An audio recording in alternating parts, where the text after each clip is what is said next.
I'm here with Ricky, co-founder of Anysignal. When I say El Segundo OG, that doesn't even do it justice because you set up shop before the wave of like Rangeview and Rainmaker and Neros. How the heck did you find El Segundo?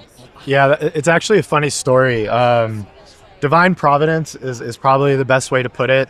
I think my founding team, John Malsbury and I, we didn't have a particular affinity or need to be in El Segundo. It wasn't part of our lore. But after looking at a lot of different places, I drove our original real estate search in a big way. The only spot that really spoke to me was this great office in an alley on Eucalyptus, right behind us here, where we ended up putting our very first office. And it was funny. My only two other times having been in El Segundo before then were once to visit Vast and another time to visit Impulse. Two other legendary LA startups, both have now raised hundreds of millions of dollars. And so my exposure to it was what's this town next to some smokestacks near the airport? I'm not a lifelong Californian. I'm from New York. So this is all pretty new to me. But, I came to El Segundo, I saw those offices. I was like, I don't know about this place. Then I visited ours and I was like, actually, this could be a thing. And when we moved in, I remember making a meme in spring of 2023 or summer of 2023. There was a famous photo of Putin during COVID on one end of a big table and then somebody else at the other. I'm like, John, this is going to be us in El Segundo because we have our own floor. And very quickly that filled up. And now we have engineers bursting at the seams. It really is packed in there. I'm impressed at how much you've made out of the space. Yeah. And since you've been there, we put in 3 new thermal chambers. So, we basically have engineers everywhere you can fit them. For those who don't know, what is Anysignal? Absolutely. So Anysignal, we make radios. To put it very, very succinctly, to say more about it, basically every vehicle and so many deep tech problems involve communications or sensing in some profound way. Like if you're sending stuff to the moon, if you're sending stuff to space, to low Earth orbit, you need to be able to talk to the thing. You need to be able to know how it's doing. You need to tell it to do things. Quite literally, do a flip is a thing you'll want to tell your satellite that has propulsion on it. And so Anysignal, before we started Anysignal, we noticed, hey, even if you take out cellular, Wi-Fi, and Bluetooth, there's hundreds and hundreds of billions of dollars spent every year on comms and sensing across electronic warfare, signals intelligence, radar, all sorts of comms. And our insight was, perhaps with a little hubris, is everyone's doing it a little wrong. And the other insight was, if you disaggregate all the RF and EE and computer people from a program and build one company around that skill set, you can actually start tackling all these different problems. So, when a company comes to us asking for something like a weather radar or something like a drone radio or something like a lunar lander radio, those problems start to look a lot more like problems we've solved. And we can use the same team, we can use the same supply chain, use the same manufacturing processes to spin up those business lines. And so Anysignal is really this attempt to do radios in this vertically integrated way to service all the needs for, deep tech, frontier tech, American dynamism for the next, decade. And we have great companies who've done it for the last, 50 years, 100 years. But we're taking this Elon algorithm driven approach, this venture capital driven approach to kind of changing it fundamentally from the ground up. Say more about the Elon algorithm part of it. Absolutely. So the Elon algorithm, for those who don't know, is something that was developed at SpaceX for approaching hard problems in a much better way. Some of the aspects of it include, question every requirement.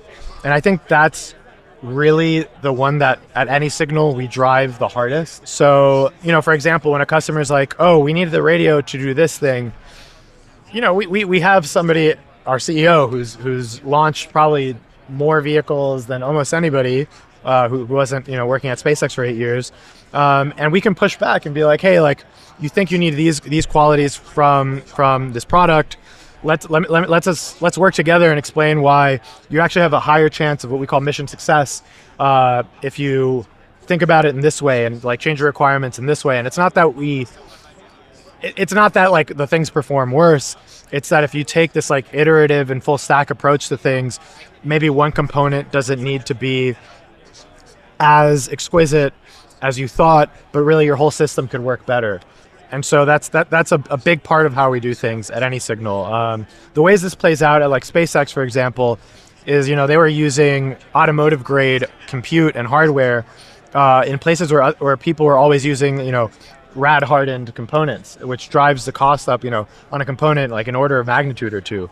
So we really question the requirements a lot at Anysignal. The other thing the other part of the algorithm is like, don't over optimize too early.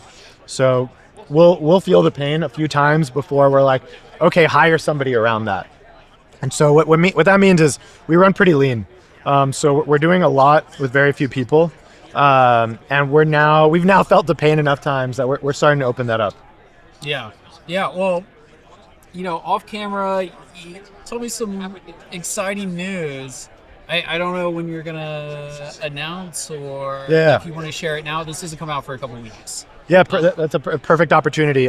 We recently closed our Series A, which congratulations. Which we're very, very excited about. We're all first-time founders, so this journey has been really interesting. We're learning all the skill sets of manufacturing, hiring. We know a thing or two about building networks and radios, but it turns out that when you do a company, that's not the whole thing. But this recent fundraise, it was a lot of work. It was a lot of building relationships. It was a lot of finding partners that we're excited about and that are excited about us. And we're excited to share that. It takes a special investor to get excited about signals. It does. And the folks at Upfront, Mark Zuster, Jacques, Nick, they worked really hard to get to know us. I've spent a lot of time with those folks. I spend a lot of time now with people in the Upfront ecosystem. They're recruiters, they're media people. So we're very happy to work with them. We're very happy to have our existing investors still participating. We have Blue Yard Capital, among others. That's awesome. You're hitting an inflection point for sure, and the last couple of years have been exciting, but the next couple are going to be insane. Yeah, it's one of the things that you don't realize about. Speaking of Jacques, get over here, Jacques. We're just breaking some news. Yeah. I'll give you the seat. We're breaking news right now? We're breaking news. It's not coming out for a few weeks, so. It's not coming out for a few weeks. Sweet. So just. Part of the magic of El Segundo is the community that we have here. And part of that means you'll be talking about somebody and they'll walk by. I was just sharing with Morgan how excited we are about working with you guys, about having gotten to know you guys. Do you have anything you want to share about Anysignal and investing in us? Yeah, I mean, I think it's like you said, it is like one of these beautiful stories where, we're just in the community here. We're, metaphorically right down the street in Santa Monica, and we got to spend a ton of time with Ricky and John and the rest of the Anysignal team over the course of close to 2 years, and basically got to see them evolve from just getting started to becoming the de facto and default RF comms product and services provider to all of the leading new space companies that have started to really take on a lot of momentum here. And so it just became pretty obvious to us that we wanted to back the best company working in RF comms in LA, and just couldn't be more excited about the team and the vision, and excited to be on board. I'm very happy to hear that. And, likewise, we've gotten to see you guys also grow into a real player now in this LA deep tech ecosystem. Some of the other companies you guys are invested in, some customers, some not, but it's really awesome to see the LA ecosystem kind of develop into that. Because, for most of my time in tech, LA was largely driven kind of by like Snapchat. That was like Yeah. the big LA company, and now we've like I feel like deep tech has taken on a life of its own. The ecosystem is now known for that, and you guys are becoming a bigger and bigger part of that. It means a lot to hear you say that, Ricky. You're absolutely right. Like LA tech has, for at least like as far as like the venture capital and entrepreneurial community has been concerned, for the last 15 to 20 years, LA went from nothing to being dominated mostly by like media oriented technology, around social media and gaming and the entertainment industry, and it's been really exciting to in the last 3 years flex Upfront in the direction that has kind of like taken hold in the South Bay here, where hardware industrial companies are just accelerating at breakneck pace. What's exciting is that it really has been 100 years of history leading up to this. It's not just this random new thing that's happening down here. That basically the aerospace industrial base was born in Southern California in the post World War I era, where Lockheed Martin, Northrop, Hughes, and Douglas aircraft were all founded here in LA. And so, when Elon wanted to build a rocket company, there was only one city that had like close to 100,000 engineers in the local area. Absolutely. Yeah. And part of what's awesome about building a company here is you feel that heritage. You feel it every day, not only because your customers are in the area, but because you drive by these massive Boeing buildings, these massive Northrop buildings, and it's inspiring to know like that you're in a place where that's happened.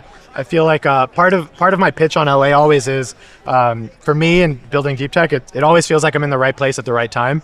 And part of that is working with you guys. Part of that is Morgan doing these tech breakfasts, and part of that has been just put into the DNA of Anysignal. So I'm excited for what we all build next. Yeah, there really just is an insanely strong sense of community here. It feels like everybody is like out to help each other, because I think this community attracts like a much more like mission-oriented type of founder than a lot of other industries, and so it's I at least my sense is that it's a little bit less like cutthroat, and everybody is just kind of like in it together, trying to serve the national interest, trying to make some change in the world that they're really excited about. I'm glad everyone's been nice to you. It's a little cutthroat sometimes. I mean, it's not to say I haven't experienced some of that myself. Like, obviously, it's a competitive world out here, and people are kind of out for each other. But all I meant to say was that the community feels really strong, It does. and huge shout out to Morgan for being a community builder down here and throwing great events like this one. Absolutely. Yeah. Dude, that was so special. You're walking by right as we were talking about shit. I did not know you guys were talking about me. I just wanted to say hi. Yeah. I was twisting Ricky's arm because it's not public yet. I had to assure him that this isn't coming out for a little bit. So we're not going to step on his official announcement. Yeah, I was like tiptoeing in, like, am I allowed to talk about this? Yeah, man. Well, all right. I'm trying to think of the last time I saw you, and I might not have seen you since you became a partner. It's possible. Man, has it really been that long? That's crazy. You've been super busy. Yeah. There's a lot of other VCs who are very hard workers and very busy, but I think not only you're in like the top decile of height for VCs, but you're also top decile for work ethic, and then hopefully very soon to be top decile for DPI. Well, we'll find out in 10 to 12 years. Yeah, especially in hard tech. Yeah. But yeah, that was super exciting, well deserved. Thank you. Upfront, I mean, for those who don't know what Upfront is, if you're in LA, you probably know what Upfront is, but how would you describe it?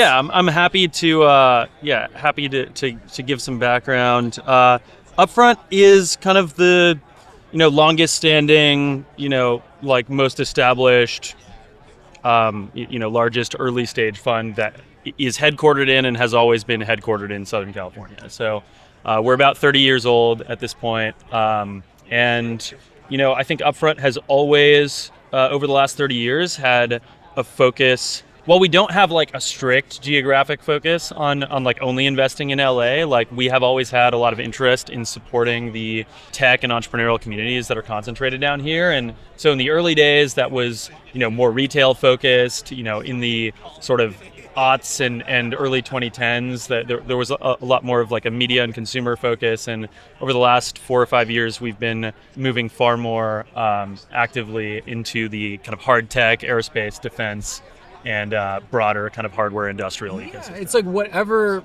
LA is good at the moment, that's what Upfront is interested in. I'll modify that. Yeah. That like I think that's true. Like if you take like a sort of cohesive view of the fund, that like Upfront wants to be involved in the industries that are important to LA. But I'll say that like myself personally and certain other people on the team personally have like deep, like I guess like more ideological conviction about this category. And well, they brought you in along with Nick Kim for hard tech specifically. Yeah, more or less. Yeah, about 3 years ago. It started out like a little bit more exploratory. I think it wasn't clear when we got started exactly where it was going, but pretty quickly moved into like a strong, dedicated practice area where have worked on 12 or 13 deals in the last couple of years across aerospace, defense, manufacturing, industrial automation, energy, etc. Yeah. So we just talked to Anysignal. What else stands out in the portfolio right now? Yeah. Well, Anysignal, we're extremely excited about. It's just like a really good business, and we like some of these kind of infrastructure plays that are going to be supporting the expansion of more opportunities in space and in defense. Along that same thread, we're very excited about Apex Space, standardized satellite bus manufacturing company here in Playa Vista. We backed them about a year and a half ago, and the pace has been pretty insane there lately. We recently announced we participated in CX2's Series A. Nathan is a pillar of the community here, and true OG. True OG. I mean, he's been in. I think he's been in Gundo since he graduated from college, like 20 years ago, 25 to 20 years ago or something. Yeah, this is the third company, right? Yeah, I mean, he's at Raytheon forever, and then he founded Epirus, and then Spartan, and then CX2. So we felt like, For those who don't know, what does CX2 do? CX2 is an electronic warfare defense startup. So they build systems to kind of detect, map, and seek out electromagnetic signal emitters in battlefield environments. Super timely, super important. Yeah. We'll have Mr. Mintz on here soon to give the history of El Segundo. Is he puttering around somewhere here? In a future episode. It's in the plan. Yeah. It's in the first 10 episodes where we have to do like a whole hour conversation with them. All right. The other thing people might know you for is the Hard Tech 50. Every year you come out with a list of the 50, might not be the most important like 50 companies in hard tech, but it's like the 50 companies that did something big that year. Yeah, that's exactly it. Yeah. So basically, like, we just wanted to, we had done a lot of work mapping out the ecosystem in Southern California, and felt like, people knew that something was happening down here, but like, I think the impression that we had was that, like, especially like Bay Area tech people might not have understood the extent to which like a thriving ecosystem had developed here, and that it wasn't just SpaceX and like a couple of other startups. Like, there was like a real movement starting to take hold. So a couple of years ago, we did our kind of first exercise where we mapped it out, but we didn't want to just like, rank it by like capital raised or like head count or whatever. Like, all of these metrics have their own problems. Like, what we wanted to do was actually like, take our read and like pulse on the ecosystem and spotlight the 50 companies that we thought had like the most prominent year in the last 12 months, whether that was like a big government contract that they announced or a major financing round that they announced or, moving to a big new facility or something. So that's kind of how it started. And we'll be working on our third annual LA Hard Tech 50 later this year. I already kind of have my tracker set up, tracking all the companies, and it's honestly going to be really difficult to narrow it down to 50. There's going to be a lot of really upset people because there's just so many companies that are doing really exciting things right now. I think you know what I'm going to ask you next, but is this the year that Erewhon finally makes the Hard Tech 50 list? Erewhon is a crucial hard tech infrastructure company here in Southern California. Recently valued at $2 billion, and they provide caloric energy for engineers down here, especially with the Manhattan Beach location opening a few weeks ago. I think we're going to see a lot more Erewhon in aerospace and defense. Okay, so I'm not hearing a no, but I'm also not hearing a yes.